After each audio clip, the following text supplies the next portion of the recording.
एच.सी. वर्मा की कहानी, एच.सी. वर्मा की जुबानी, भाग 18। पिछली बार मैंने चर्चा की थी, कहानी बताई थी कि कैसे मैथमेटिक्स की ओर जाते जाते मेरा करियर फिज़िक्स की ओर मुड़ गया और फिज़िक्स ऑनर्स में मैंने एडमिशन लिया। और फिज़िक्स ऑनर्स के साथ जो दो अन्य विषय लेने होते थे जिसको पास कोर्स कहा जाता था, वो मैंने लिए स्टैटिस्टिक्स और मैथमेटिक्स। यानी केमिस्ट्री मैंने छोड़ दी, केमिस्ट्री मैंने बिल्कुल ही छोड़ दी और फिज़िक्स, स्टैटिस्टिक्स, मैथमेटिक्स इस कॉम्बिनेशन के साथ मैंने बीएससी की फिज़िक्स में ऑनर्स और बाकी दोनों में पास कोर्स। तो मैथमेटिक्स नहीं करने का कोई मलाल ही नहीं रहा, क्योंकि मैथमेटिक्स का पास कोर्स पूरा पूरा मैथमेटिक्स, स्टैटिस्टिक्स का पास कोर्स वो भी पूरा पूरा मैथमेटिक्स, और फिज़िक्स उसके अंदर भी भरपूर मैथमेटिक्स। तो कुल मिलाकर के जैसा हमारे डॉक्टर राजेंद्र शर्मा जी ने कहा था कि फ़िज़िक्स का आनंद तो लोगे ही लोगे, मैथमेटिक्स का भी आनंद में मिलता ही रहेगा। खूब भरपूर आनंद मुझे मिला। और इतना ही नहीं, जब मैंने बाद में एमएससी में आईआईटी कानपुर में एडमिशन लिया तो और न्यूक्लियर फिज़िक्स और कई सारे स्टैटिस्टिकल मैकेनिक्स, क्वांटम मैकेनिक्स, उसके अंदर में भी स्टैटिस्टिक्स का बहुत भरपूर उपयोग होता है। और पटना साइंस कॉलेज में पढ़ी हुई स्टैटिस्टिक्स की जो पुस्तकें थीं और वहाँ के जो क्लासेस थे और वहाँ का जो अभ्यास था, उसने मेरी काफ़ी मदद की। केमिस्ट्री मेरी छूट गई। और उस समय के ज़माने में, यानी 1971 वगैरह की बात हो रही है, 71 72, तो उस समय में जो हमने उसके पहले केमिस्ट्री पढ़ी थी, जिस समय प्री यूनिवर्सिटी साइंस और डिग्री 1 में था, यानी आज के हिसाब से कहें तो +2, तो वो केमिस्ट्री इतनी कम थी जितनी कि आजकल शायद क्लास 9-10 में पढ़ा लेते होंगे। तो वो एक बहुत बड़ा गैप बन के रहा। लेकिन हाँ, 2010 के आसपास किसी स्टूडेंट ने मुझको कहा, 11वीं क्लास के स्टूडेंट ने, कि मुझको तो केमिस्ट्री आपसे ही पढ़नी है। और उस समय में उस चुनौती को स्वीकार करते हुए एनसीईआरटी की जो केमिस्ट्री की किताब थी, 2 वॉल्यूम्स, वो मैंने उस स्टूडेंट के साथ में मिलकर के पढ़ा। मैं तो कह ही नहीं सकता हूँ कि मैंने उसको पढ़ाया, लेकिन हाँ, स्टूडेंट के साथ में मिलकर के उस किताब को पढ़ा और तब कुछ कुछ समझ आया कि अच्छा, आज के +2 के अंदर में किस तरह की केमिस्ट्री होती है। जो हमारी ऑनर्स की बात करूं और पास कोर्स की बात करूं, तो वहाँ के जो शिक्षक पटना साइंस कॉलेज के, पहले भी मैंने बताया, एक्सेलेंट टीचर्स हमारे यहाँ डॉक्टर अशेश्वर यादव हुआ करते थे, जो कि हीट एंड थर्मोडायनेमिक्स पढ़ाते थे फिज़िक्स ऑनर्स के अंदर में। उनके साथ एक बहुत मज़ेदार वाक़या हुआ था, वो मैं अभी बताता हूँ आपको। मेरी रुचि देख करके और अशेश्वर यादव जी ने अपनी एक किताब थी अंग्रेज़ी में लिखी हुई हीट एंड थर्मोडायनेमिक्स की, वो मुझे दी। किताब का नाम मुझे ध्यान नहीं है, लेकिन उसमें बहुत सारे प्रॉब्लम्स अच्छे अच्छे बने हुए थे और बहुत सारे प्रॉब्लम्स बनाने के लिए दिए गए थे, और थ्योरी तो थी ही। तो उन्होंने मुझे दिया कि तुम अपने पास रखो, थोड़े दिन पढ़ो इसको, इसके सवाल बनाओ तो और भी तुम्हें अच्छा लगेगा। तो मैंने पढ़ा, कोई 1 चैप्टर या 2 चैप्टर पढ़ा और पढ़ करके उसके सवाल बनाए, और कुछ सवाल मुझे नहीं बने, कुछ समझ में नहीं आए। तो मैंने उनसे समय ले करके और मैं उनके घर चला गया एक दिन सवेरे। मुझे जो दिक्कतें आ रही थी उस कॉन्सेप्ट को समझने में और उन सवालों को बनाने में, तो वो उनके सामने रखा। तो डॉक्टर साहब मुझसे बोले कि जैसे जैसे आप हायर फिज़िक्स पढ़ते जाइएगा, वैसे वैसे आपको कन्फ्यूजन्स होते जाएंगे और बढ़ते जाएंगे।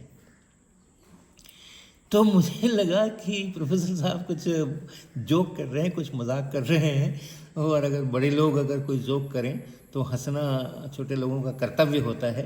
तो उस कर्तव्य का पूरी तरह से पालन करते हुए मैंने पूरा सिर ऊपर उठा करके और हा हा हा हा करते हुए मैं सिर को नीचे लाया। और जब सिर को नीचे लाया और आंखें फिर प्रोफेसर साहब के चेहरे पर पड़ी, तो मैंने देखा कि वो तो मुस्कुरा भी नहीं रहे बल्कि गंभीर हो गए। तो मुझे लगा कि तो गलती हो गई, शायद ये कुछ जोक नहीं कर रहे थे, ये सीरियस सी बात कर रहे थे। फिर मैं भी बिल्कुल गंभीर होकर के अपने विषय पे उतर गया और उनके साथ में वो डिस्कशंस हुआ। इसी प्रकार से डॉक्टर शिवेश्वर प्रसाद थे, जो हमें ऑप्टिक्स पढ़ाया करते थे, उनका भी बड़ा मज़ेदार किस्सा है, किस्सा नहीं कहेंगे लेकिन हाँ, वो बहुत धीरे धीरे बोलते थे। धीरे धीरे यानी उनका इंटेंसिटी जो थी, जो वॉइस की इंटेंसिटी थी वो कम थी। वर्ड्स पर मिनट तो ठीक थे, लेकिन उनके क्लास में अगर वो बोर्ड पे पढ़ा रहे हैं तो सामने की बेंच पर बैठना ये सबसे अच्छा होता, लेकिन वो तो लड़कियों के लिए रिजर्व होती है, उस पर तो हम लोग बैठ ही नहीं सकते। तो फिर दूसरी जो पंक्ति है उसके अंदर में बैठना ये कॉम्प्रोमाइज़, और तीसरी पंक्ति के बाद से अगर बैठने को मिला तब तो उनकी आवाज़ को बहुत ध्यान से सुनना, ताकि वो क्या बोल रहे हैं वो शब्द समझ में आए, तो ये करना पड़ता था। तो और दूसरा था कि जब लिखते थे बोर्ड पर तो बहुत सारा गणित होता था उनके लिखने में, बहुत सारी जगह चाहिए होती थी वो गणित करने में, क्योंकि सारी चीज़ें वो ड्राइव किया करते थे बोर्ड के ऊपर।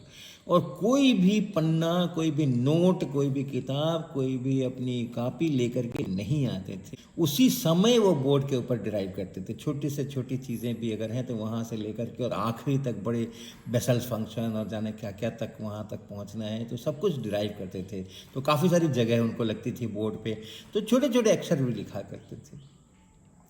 तो एक बार मुझको ध्यान है कि मैंने उनको क्लास में, मैं पीछे बैठा था और वो समझ नहीं आ रहा था कि बोल क्या रहे हैं, तो खड़े होकर के उनसे कहा कि सर वो आवाज़ बहुत कम आ रही है, तो थोड़ा ज़ोर से बोलिए तो अच्छा रहेगा। तो वो उन्होंने मेरे को जवाब दिया कि but I am writing also, यानी अगर आवाज़ से काम नहीं चल रहा है तो मैं लिख भी तो रहा हूँ बोर्ड का, वो देख लो। तो मैंने उनको जवाब दिया कि but sir the letter size is also very small, तो if you can write some bigger letters that will help.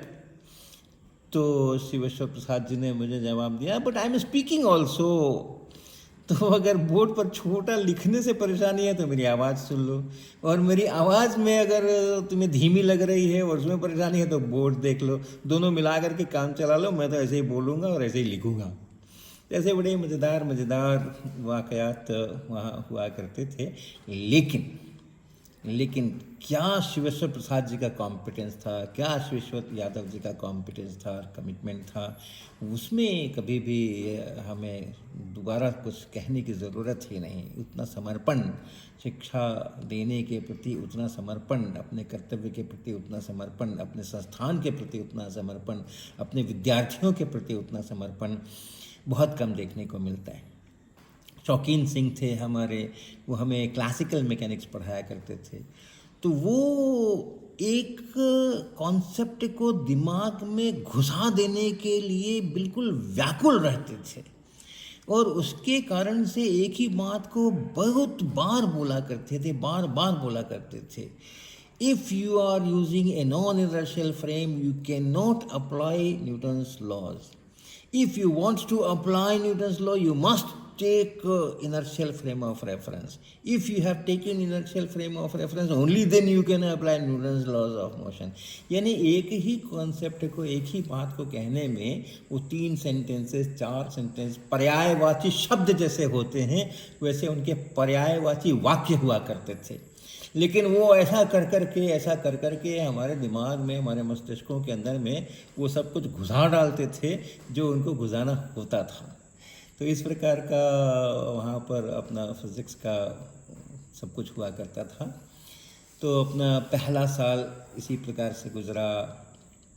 Labs हमारी हुआ करती थी, जो फिज़िक्स की ही लैब होती थी, क्योंकि मैथमेटिक्स में तो लैब होती नहीं थी, और स्टैटिस्टिक्स की लैब होती तो थी लेकिन उसमें सवाल ही बनाने होते थे, न्यूमेरिकल्स ही करने होते थे।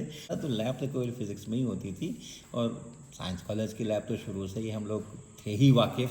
जब अपने शुरुआती जो प्री साइंस है उसी समय से इतनी बड़ी इतनी अच्छी लैब, तो कल्चर तो वही था।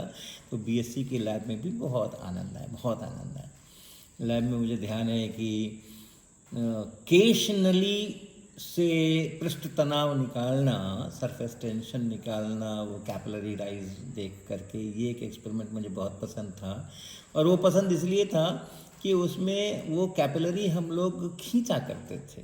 शीशे की ट्यूब हमें दे दी जाती थी, और वो शीशे की ट्यूब लेकर के और एक बर्नर के ऊपर दोनों तरफ से पकड़ करके बीच के हिस्से को बर्नर पर रख करके और गोल गोल घुमाते रहना, ताकि हर तरफ से वो बीच के हिस्से में यूनिफॉर्मली गर्म हो, समान रूप से गर्म हो। और हाथों से ये अनुभव करना कि वो जो बीच का हिस्सा गर्म हो रहा है वो कब गर्म होते होते नरम पड़ने लग गया, उसका एक अंदाज़ा हाथों से आना कि बीच का हिस्सा कुछ नरम पड़ रहा है। और फिर कितना नरम पड़ने के बाद दोनों हाथों को पूरी तरह से दोनों तरफ खींच करके खूब लंबी सी नली खींच देना उस बीच के हिस्से की, वो बड़े आनंद का विषय था। और उसका मैंने खूब अभ्यास किया था अपने प्रयोग के लिए, और जो सहपाठी थे मेरे उनको भी मैंने खूब सिखाया और उनके लिए भी खूब केश नलियाँ खींची। तो ऐसे लैब के अंदर में एक्सप्लोर करने की सुविधा थी हमें। 4-4 घंटियों की बड़ी बड़ी लैब लंबी लंबी होती थी, तो हम बहुत अच्छी तरह से एक्सप्लोर किया करते थे चीज़ों को। तो इस प्रकार का अपना वहाँ पे चला करता था। एक बहुत महत्वपूर्ण बात ज़रूर मुझे याद आ रही है अभी, जिसने कि मेरे करियर के अंदर में अच्छा योगदान किया, वो ये कि पटना में एक बहुत बड़ा मैदान है जिसको कि गांधी मैदान कहते हैं, और बड़ी बड़ी जनसभाएं वहाँ पर हुआ करती हैं। और उसी के सामने में एक बड़ा भवन है, और उसके नीचे सड़क से ही अगर हम चलते हैं उस भवन के अंदर जाने के लिए, तो नीचे एक बड़ा सा बरामदा है, और उस बरामदे पर एक पुरानी किताबों की दुकान लगा करती थी। भांति भांति की किताबें, जिस तरीके के चाहें, फिल्मी मैगज़ीन देख लें या किस हिंदी के उपन्यास देख लें, फिज़िक्स की किताबें देख लें, गणित की किताबें देख लें, सोशियोलॉजी की किताबें देख लें, वो पता नहीं कितने हज़ारों किताबें वहाँ पर वो लगी रहती थी उस ज़मीन के ऊपर, फुटपाथ के ऊपर। चौड़ा सा फुटपाथ, ऑफ कोर्स फुटपाथ नहीं कहेंगे, वो उसका उस भवन का ही हिस्सा था वो। तो वहाँ पे वो फैला रहता था बड़ी दूर के अंदर में, और वो व्यक्ति उन्हीं किताबों पर से चल करके ही इधर उधर जाया करता था। कोई कहता था ये वाली किताब दिखाओ, तो उनकी किताबों के ऊपर से ही चल करके और वो जा कर के वो किताब निकाल कर दिया करता था। तो हमारे संस्कारों के बिल्कुल विपरीत था। हमारी किताब तो ज़रा सी थोड़ी सी भी इधर उधर गिर जाती थी तो हम लोग उठा करके माथे पर लगाया करते थे। किताब का सम्मान हमारे लिए बहुत महत्वपूर्ण था। लेकिन वो बंदा तो, उसका तो बिजनेस वैसे ही चलता था। अक्सर मैं वहाँ जा कर के खड़ा होता था, और अक्सर उन किताबों के पास खड़े होकर के और उस पूरे को मैं देखता रहता था। और कहीं कोई मुझे फिज़िक्स की किताब दिखती थी तो फिर उसको उठा करके और ले करके और उलट पुलट करके मैं देखा करता था। और वहाँ पर मुझको एक से बढ़ करके एक किताब मिली। सभी जो बड़े बड़े ऑथर्स की किताबें, ब्रूनो रोसी की ऑप्टिक्स क्या किताब थी, साइमन का मैकेनिक्स क्या किताब थी, ऐसी किताबें वहाँ पर मुझको मिलती थीं जो रेगुलर बुक स्टोर्स होते थे वहाँ नहीं मिलती थीं। लेकिन यहाँ पर तो घंटों, जब जाता था तो 1.5 घंटे 2 घंटे वहाँ पर खड़े हो करके और किताबें ढूंढ करके और उनको पलट पलट करके देख करके जो कुछ इंटरेस्टिंग किताबें लगती थी उनको मैं खरीद लिया करता था। और बहुत सस्ते, बहुत ही सस्ते। मुझे ध्यान है कि एक स्टैटिस्टिक्स थर्मोडायनेमिक्स की किताब मैंने वहाँ से ख़रीदी थी। मोटी सी किताब थी। एडिसन वेस्ली की बहुत महंगी किताबें हुआ करती थी और बहुत अच्छी भी हुआ करती हैं एडिसन वेस्ली की किताबें। तो वो किताब मैंने 5 रुपये में खरीदी मात्र। वो रही होगी कुछ 600-700 पेजेस की किताब रही होगी। हार्ड बाउंड किताब थी वो पता नहीं कहाँ से वो लेकर के आता था और कैसे लेकर के आता था, लेकिन ऐसी अच्छी अच्छी किताबें वहाँ पर मुझे मिल जाया करती थी। तो उनके कारण से बहुत पढ़ने का मौका मिला, बहुत पढ़ने का मौका मिला। और चूँकि परीक्षाएं बहुत बाद में होती थी, 2 साल के अंत में होती थी, बीच में कोई इम्तहान नहीं होना है, बहुत समय रहता था पढ़ने के लिए, और उसके कारण से खूब पढ़ाई हुई, खूब बढ़िया पढ़ाई हुई। और बहुत सारे किस्से हैं, एकेडमिक्स के अलावा भी किस्से हैं, वो फिर अगली बार।